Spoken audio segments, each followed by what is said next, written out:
Praise the Lord. Pastor Richard और सब भाइयों बहनों के लिए मैं परमेश्वर का धन्यवाद देता और इस समय के लिए कि प्रभु ने हमको ये सुंदर मौका दिया है। हम सब मिलकर परमेश्वर के वचन से फिर से हम गौर से देखें, सीखें और मेरी यह प्रार्थना है कि प्रभु हम सबके साथ रहे और पवित्र आत्मा, हम जब परमेश्वर वचन के बारे में बात करते, पवित्र आत्मा हमारे मनों को और हमारे दिलों को खोले कि हम प्रभु के पीछे चले। आइए हम समय बिल्कुल हम वेस्ट नहीं करना चाहते हैं, तो मैं पावर पॉइंट शेयर करके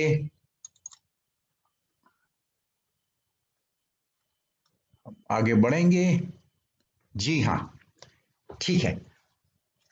कल हम यहाँ पर रुके थे कि हम सब बाइबल के बारे में जो भी पढ़ रहे हैं वो सिर्फ एक हमारा उद्देश्य, एक सबसे मुख्य उद्देश्य ये है, ये ना कि हमको सब जानकारी मिल जाए। जानकारी प्रभु के वचन के बारे में जानकारी अच्छी बात है, बट सबसे ज्यादा कि हम उसके कारण हम प्रभु के और भी अच्छे और विश्वास योग्य शिष्य बन जाएं, है कि नहीं? तो आइए हम इस उद्देश्य को रख के हम आगे आज के अध्ययन में पढ़ेंगे। मैं अभी कुछ आज छोटा सा प्रेजेंटेशन करूंगा, उसके बाद हमारे पास हम 2 मिनट का अगर ब्रेक लेंगे और फिर हम प्रश्नों पर जाएंगे। काफी कुछ अच्छे प्रश्न पूछे गए हैं, बहुत सारे प्रश्न पूछे गए हैं। हम सब प्रश्नों का उत्तर तो नहीं दे पाएंगे अभी। प्रभु की इच्छा हो हम फिर से कुछ और प्रोग्राम रखेंगे। शायद हम एक सुसमाचार को लेंगे और उसके बारे में उसको पढ़ेंगे, या एक पौलुस की पत्री को पढ़ेंगे और उससे कुछ सीखेंगे। आइए हम अभी इस आगे बढ़ते हैं। अच्छा, एक प्रश्न जो हमारे लिए पूछा गया है कि क्या यीशु मसीह जल्दी आने वाला है? क्योंकि हम तो बहुत ही एक अलग ही ऐसे उसमें से जा रहे हैं, समस्या से जा रहे हैं। ये जो महामारी हमारे बीच में है, लोग ये पूछ रहे हैं क्या यीशु मसीह का आने का ये साइन तो नहीं है? क्या ये महामारी इस बात का संकेत है कि परमेश्वर दुनिया का न्याय कर रहा है? और हमारे भारतवर्ष में बहुत ज्यादा दुख के साथ हमारे पूरे लोग, सिर्फ हम मसीह लोग नहीं, हमारा पूरा देश बहुत ही दुख से हम जा रहे हैं, बहुत पीड़ा से हम सब लोग जा रहे हैं। हमारे बीच में सब लोग के जीवन में बहुत दुख और पीड़ा ये हुआ है। अच्छा, तो आज मैं फिर से कुछ बातें याद दिला दूं आपको। यदि आपने पिछले 4 दिनों की सभा में यदि आपको आने का मौका नहीं मिला है, तो आप फिर से YouTube में जाके देख सकते हैं। और जो बातें मैंने पहले बोला है मैं उसको आज नहीं दोहराऊंगा क्योंकि हमारे समय की कमी के कारण। सबसे पहले मैं आपको एक संक्षेप में बता दूं कि 2 जो अस्वस्थ जो अनहेल्दी तरीके हैं जो बाइबल को पढ़ने के लिए, उसके बारे में। पहले जो बुरे तरीके हैं, जो गलत तरीके हैं, जो अच्छे तरीके नहीं है, हम सबों ने ये किया होगा शायद, तो हम इसको सीखेंगे हम कैसे अच्छे तरीके से बाइबल को समझें। पहला, बाइबल के एक वाक्य का उपयोग कर रहे हैं जैसे ताबीज हो, है जैसे कि एक वर्ष मंत्र हो जाए। कहीं से भी बाइबल खोले और जहां भी हमको कुछ मिले तो हमने उसको खोल लिया और एक मंत्र जैसे हमने उसका इस्तेमाल किया। क्योंकि बाइबल की वाक्य है तो जरूर कुछ जादू जैसे होगा, है ताबीज जैसे हम बाइबल को इस्तेमाल करते। जैसे कि 2 उदाहरण आपके सामने देता हूं। एक तो भजन संहिता 99 है 91, तो उसमें क्या लिखा है कि परमेश्वर अपने लोगों को सुरक्षित करेगा। तो कई लोग ने 1 साल पहले जब कोरोना का जब आया था तो कुछ लोग ने कहा घबराओ नहीं, बस भजन संहिता 91 पढ़ते रहो, बस सब ठीक हो जाएगा। ठीक है ना? वो पूरा काम नहीं किया उसने ऐसा। अच्छा, कोई लोग कहते हैं नहीं, यशायाह के 53:5 में लिखा है कि उसके कोड़े खाने से हमको चंगाई मिल गई है। तो हम याद रखना, जब आप ये भजन संहिता सॉरी यशायाह 53:5 पढ़ेंगे ना, तो ये जो इस्तेमाल करते हैं वो सिर्फ एक पूरे पद का एक चौथाई है सिर्फ।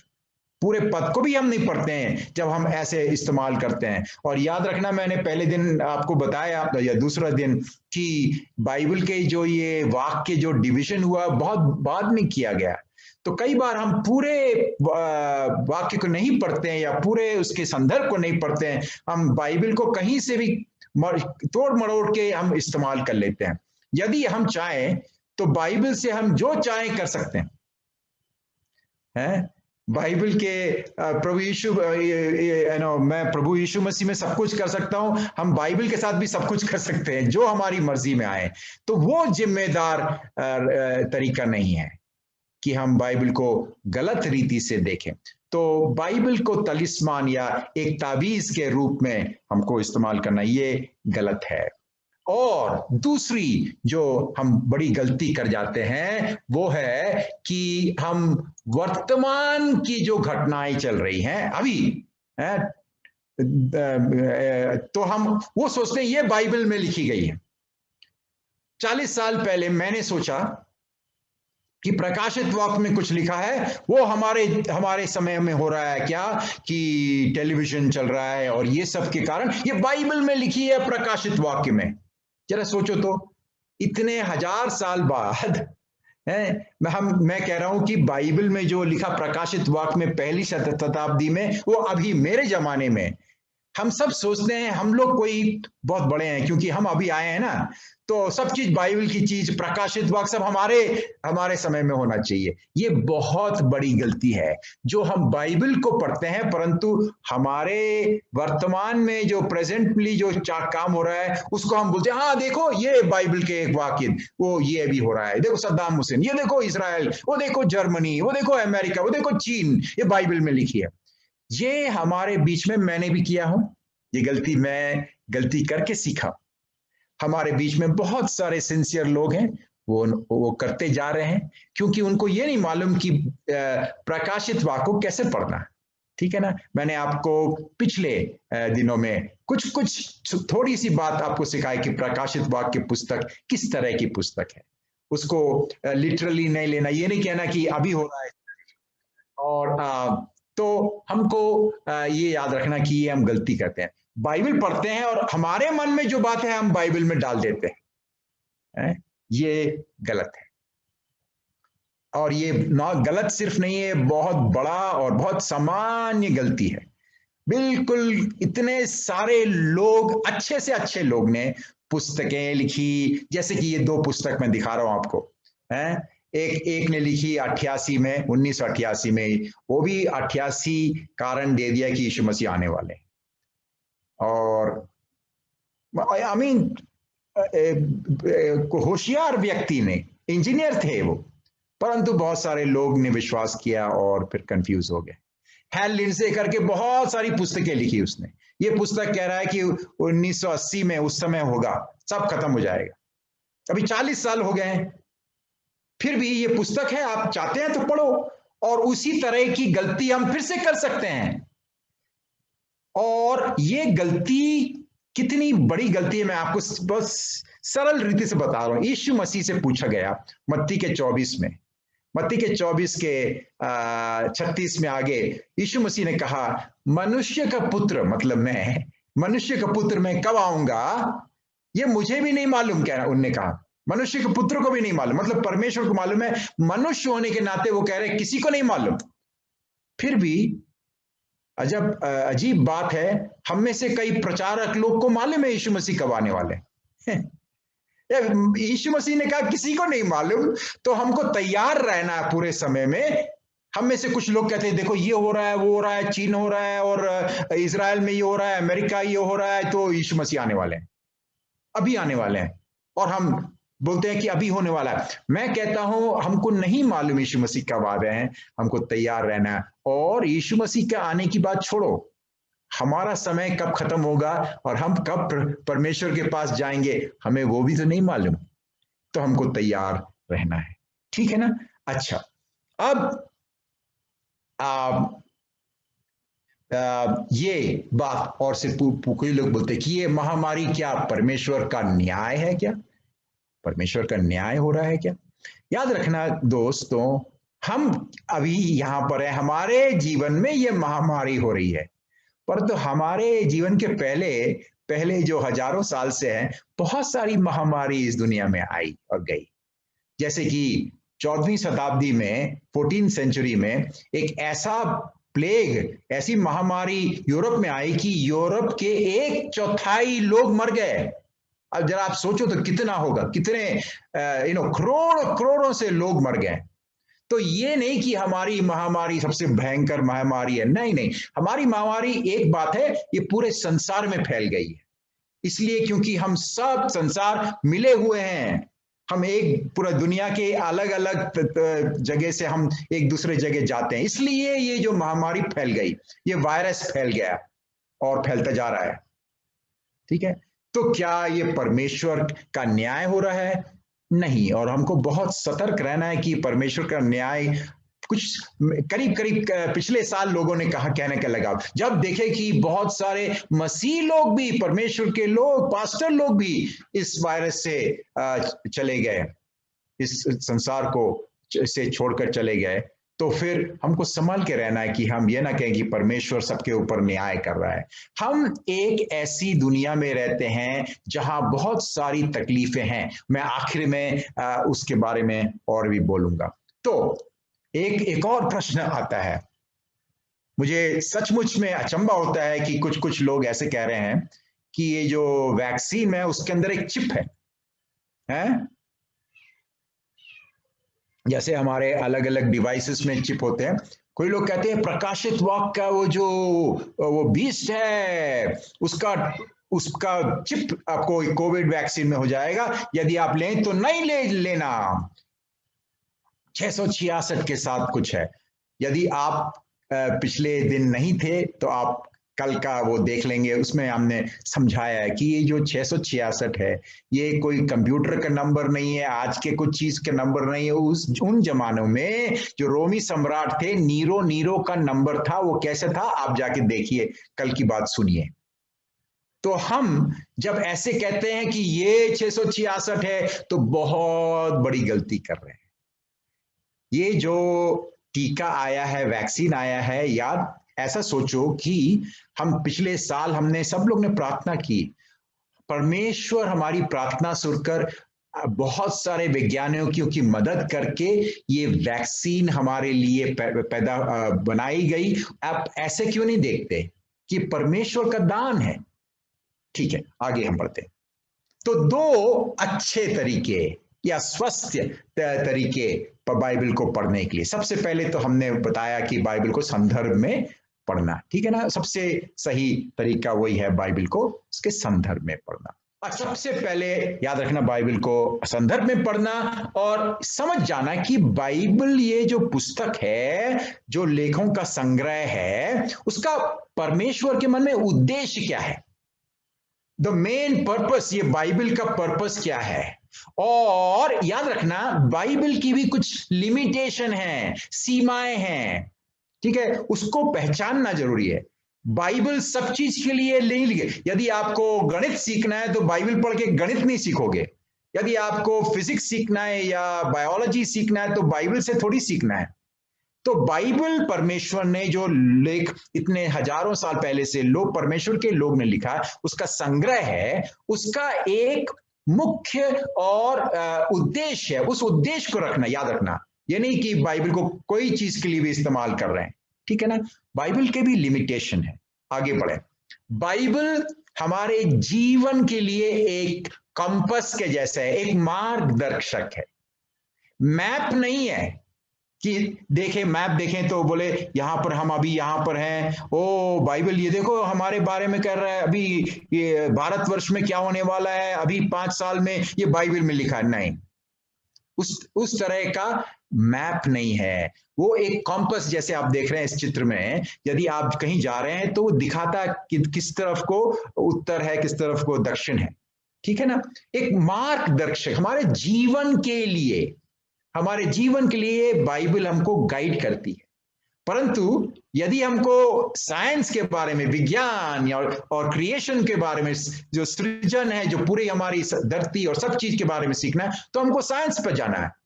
Bible is not a text book on science, याद रखना है। बाइबल, अच्छा यहां पर जो आप चित्र देख रहे हैं वो गैलीलियो, आपने पढ़ा होगा, सुना होगा। गैलीलियो ने टेलीस्कोप के द्वारा देखा कि अरे मून पर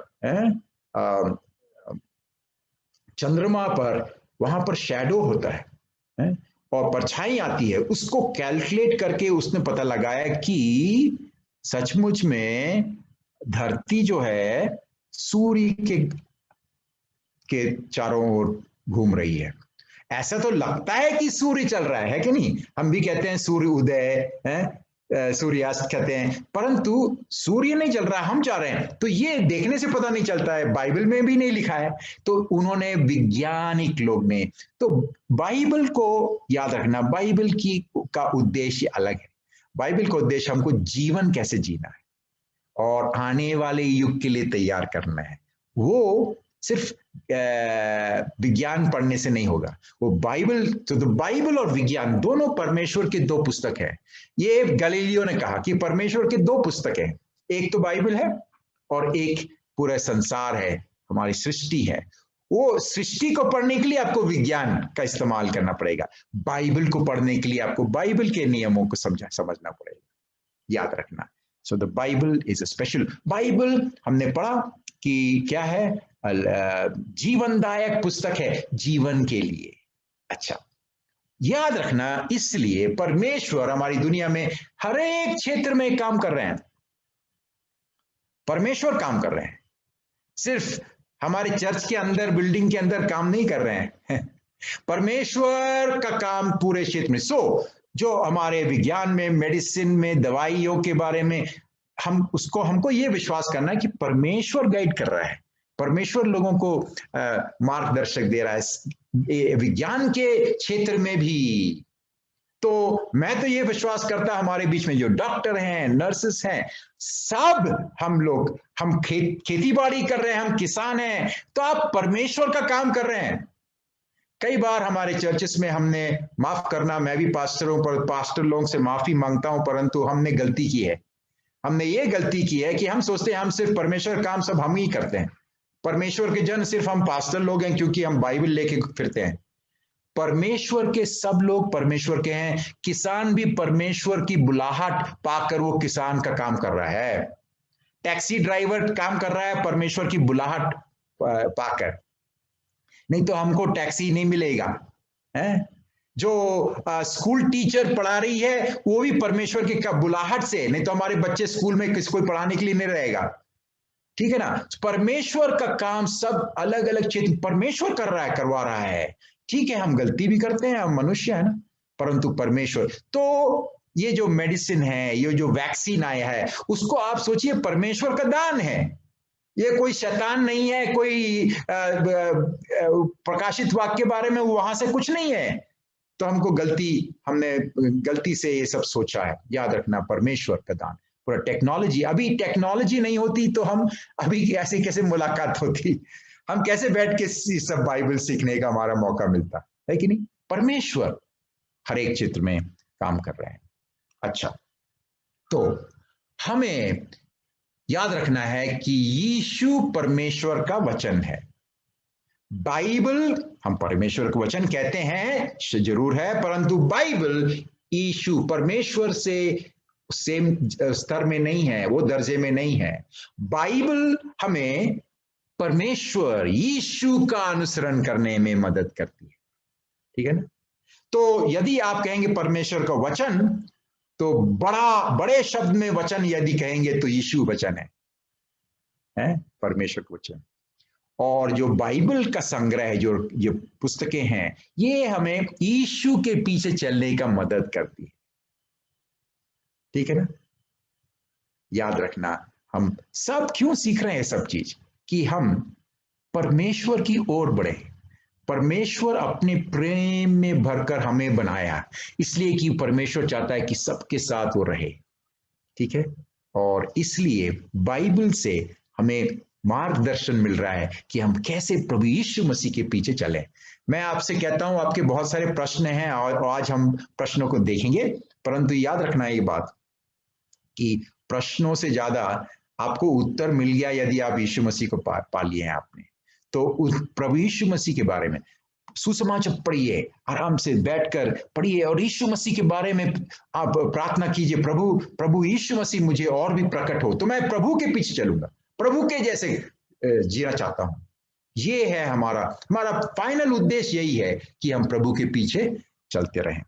अच्छा, तो हम जब बाइबल पढ़ते हैं तो हमको ऐसा पढ़ना है कि हम आशा भर, भय नहीं, फियर से नहीं, आशा के साथ हम बाइबल को पढ़ें।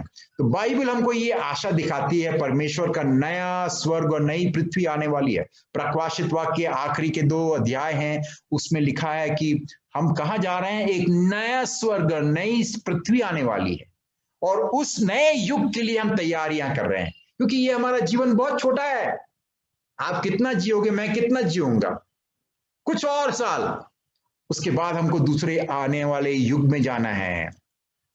आने वाला युग, एक नई धरती आने वाली है, एक नया स्वर्ग आने वाला है, स्वर्ग और पृथ्वी मिलकर एक रहेगी। ये नई सृष्टि आने वाली, जहां पर हम अपनी आत्मा में नहीं, हम कई बार सोचते हैं मसीह लोग के मरने के बाद आपकी आत्मा स्वर्ग चली जाती है, वहां पर हर समय रहेगी। नहीं नहीं नहीं, हम परमेश्वर में मर जाते हैं, हम सो जाते हैं, वहां लिखा है बाइबल में, और परमेश्वर हमको फिर से जिंदा करेगा और एक नया शरीर देगा पुनरुत्थान का, यीशु मसीह के शरीर के जैसे, और उस नए शरीर से हम नई सृष्टि में जिएंगे।